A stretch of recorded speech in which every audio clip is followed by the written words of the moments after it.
14 जून 1911 को इटली के एक शहर रोम में एक ट्रेन कंपनी अपनी पहली ट्रेन की यात्रा के लिए 100 लोगों का चुनाव करती है। क्योंकि ये ट्रेन का पहला ट्रायल था, इसलिए कंपनी अपने प्रचार के लिए और ट्रेन के खूबसूरत सफ़र के लिए सभी यात्रियों की सुख सुविधाएं और खाने पीने का इंतजाम भी करती है। इसके लिए ट्रेन में यात्रियों की देखभाल के लिए 6 कर्मचारी भी रखे जाते हैं। निर्धारित समय पर ट्रेन अपना सफ़र शुरू कर देती है।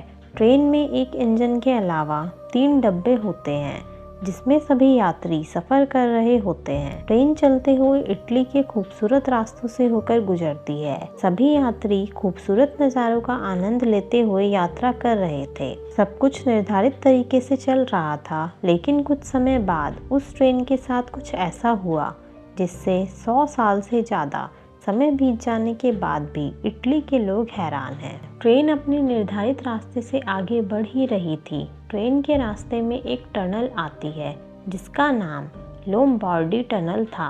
ये टनल लगभग 1 किलोमीटर लंबी थी।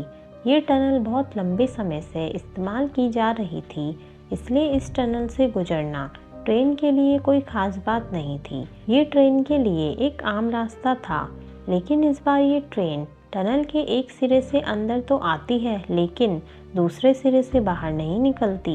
वह ट्रेन इसी टनल के भीतर कहीं खो जाती है। इस घटना से इटली के सभी लोग आश्चर्यचकित रह जाते हैं। एक दिन का समय बीत जाने के बाद भी 106 यात्रियों वाली ट्रेन का कहीं कोई अता पता नहीं था।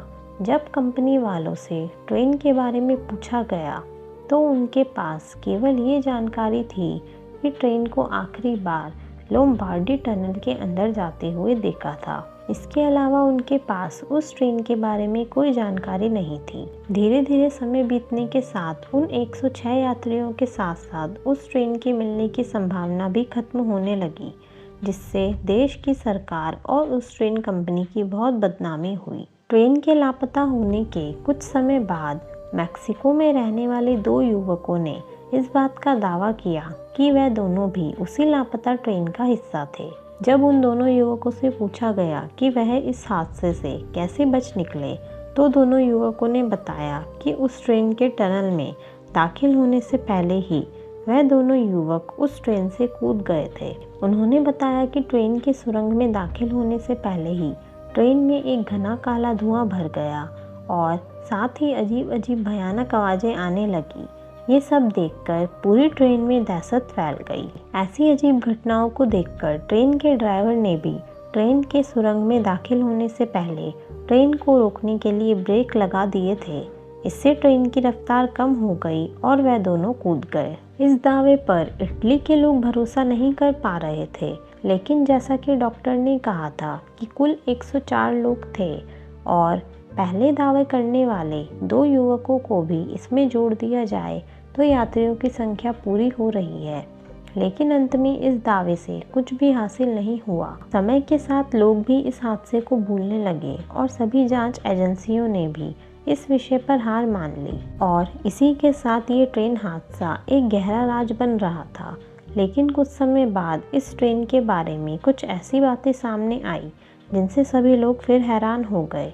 जैसे कि इस ट्रेन को अलग अलग समय पर अलग अलग जगहों पर देखा जाने लगा, जिसमें एशिया, स्पेन, इटली, मैक्सिको और यूक्रेन के कुछ शहर शामिल थे।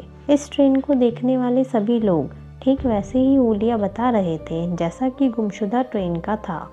वही एक इंजन और 3 डब्बे। सभी को इस तरह की ट्रेन दिखाई देती और वह अचानक गायब हो जाती। लोगों के इस दावे के बाद एक्सपर्ट्स ने ये निष्कर्ष निकाला कि शायद वह ट्रेन सुरंग के भीतर किसी प्रकार की समय यात्रा में फंस गई हो और वह कभी सुरंग से बाहर ही नहीं निकली। इसलिए लोगों के द्वारा उस ट्रेन को अलग अलग जगहों पर देखा जाने लगा।